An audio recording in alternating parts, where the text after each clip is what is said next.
So I read somewhere that this is Cerebral Palsy Awareness Month, and I wanted to kind of make people aware of it. And I thought, what would be the best place to do it? It's Alcon because it helps us see better, brilliantly, and it doesn't limit from the perspective of eyes only. It's like help us see world the better way, right? Now, how many of you have heard these words, cerebral palsy? Do we have anyone? Do we know what it is? Maybe not. So, in your school days, have you heard about neurons? Yes. Yeah? So, this is a condition, it is not a disease. So, go to the next one. What it is not a disease, it is a condition.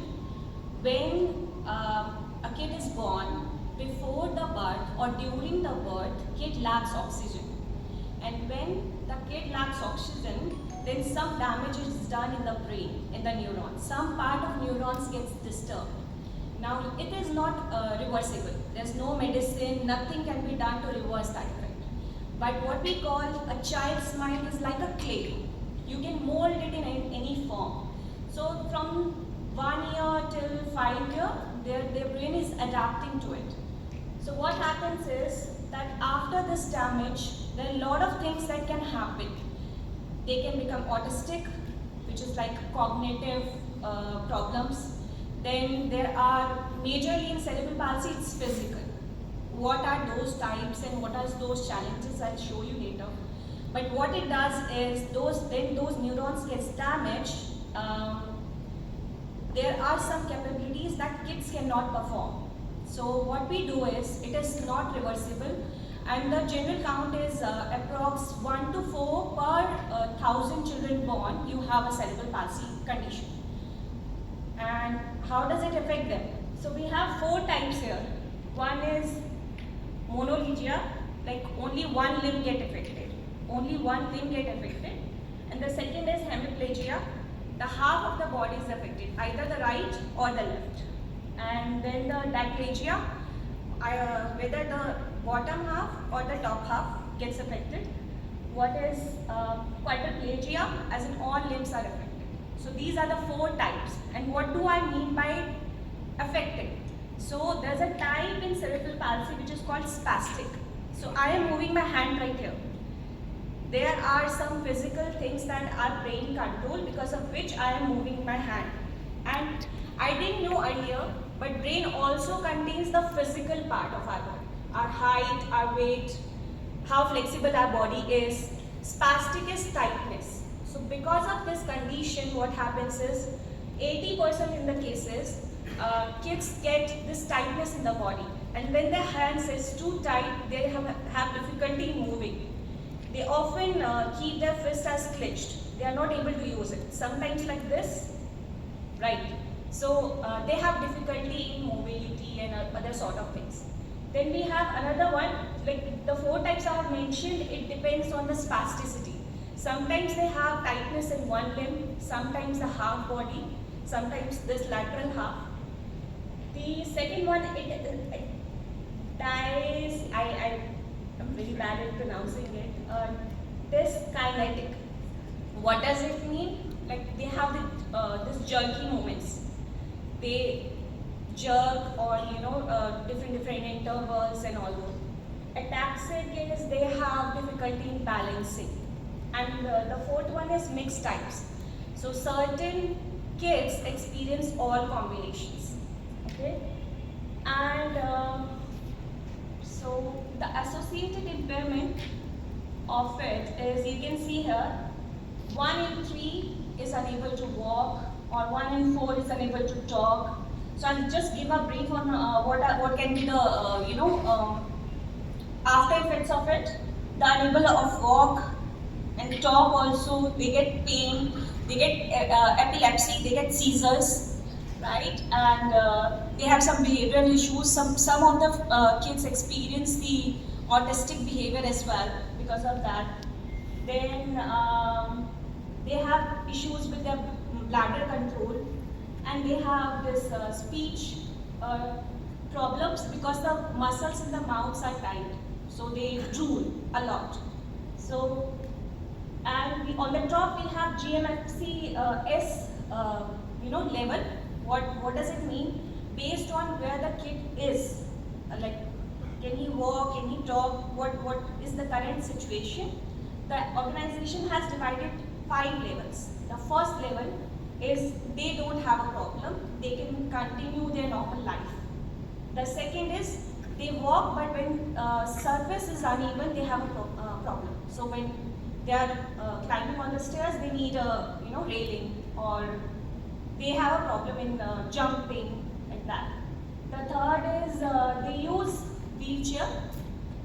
They are able to roam around with sticks or walker, but for the long distance they need wheelchair. The fourth is they can move around with the help of automatic wheelchairs. The fourth is completely dependent. Fifth, sorry, that is completely dependent on the someone who is taking care of them. Now, why I am kind of letting you know all this? Because it is lacking a lot of awareness within the folks around us, and because of which there are certain things that these kids have to face. So I want to make the world a better place by explaining what it is. Out of all this, you will feel that what will happen to kids? Will they ever be walking or doing this? So like I said, the first 5 years of kids are very important. So what we need to do is, the more they practice, the more we make them do things which make them independent.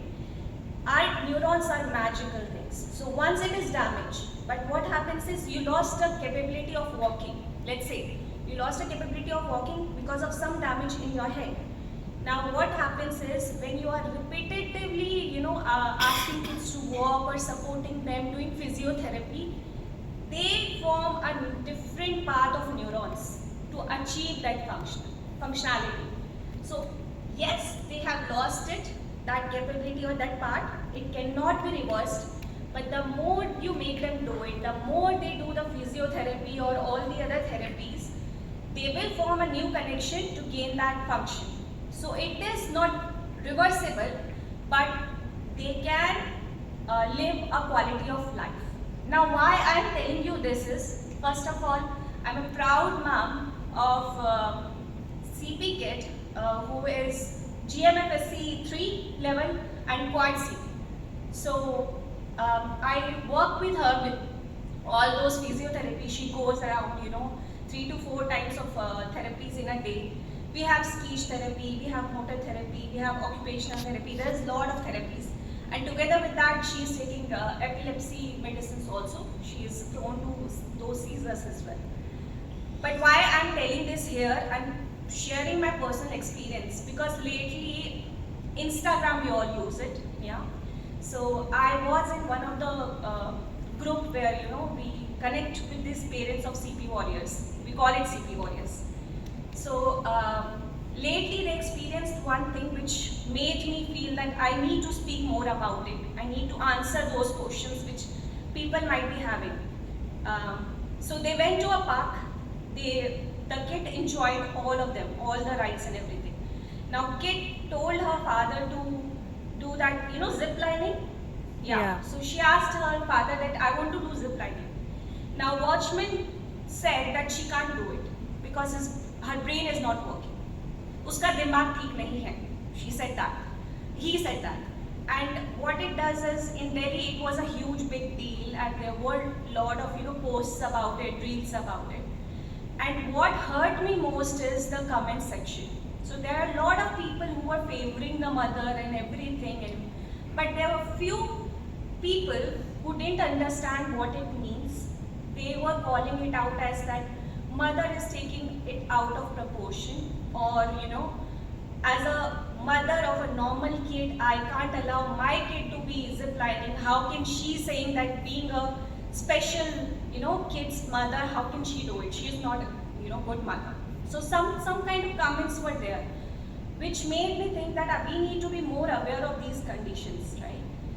If any mother can decide if she has a choice to say that whether a kid is, I want my kid to try that. Why a mother or the parent of a special need kid doesn't have that choice? We have that choice. I want to have that choice. I may not choose it, but it's still my choice. And it was a choice of that mother who kind of put that, post on Insta. Okay? So, every kid fall. It's not something new. They fall, they get up, they learn to get up. But we should not protect them and say, no, you cannot do it, just because of our fear of them falling, and then, our heads will be in line because we couldn't care, for them. So we need to be aware of those situations, right? So, and the second incident happened with me. So my kid is very much fond of going to temples. She recites every mantra, Hanuman, Chalisa and everything. So when we often go to temple, we have a custom that we put our footwear outside. So what happens is often the GFMC level 3 kid, they wear Air Force. It is assisted footwear. So they look like shoes, but they are not shoes. So what they say is, carry her yourself and just remove her shoes. Now she is getting heavier. Till now I was able to carry her, but now she is getting heavier and heavier. You cannot put wheelchair in the temples. So they are not aware. They are not bad people. Is awareness which is lacking, right? So I carry her, that's not a problem. But the problem is we need to be more aware that those are not shoes. Those are something which is helping them balance or helping them from deformity. Because if you don't wear them, their legs will deform. Their knees will go inwards or their foot will go outwards. So what we celebrate, like my life is superb. We celebrate all the little bits. She had shifted a little bit on the right because her right side is weak. She had used her, palm is getting opened up like this. We celebrate those little wins. We are having amazing life. But when these kids go out, we need to be more aware that what kind of one sentence does to this kids. I am not going to be everywhere. So what I want as a mother, for us to kind of spread that awareness and not to assume whether they can do it or they cannot. Let them fall, let them get up. Just be there in case they need support. But let them have a choice. This is what I want to convey and spread awareness about. Thank you for listening.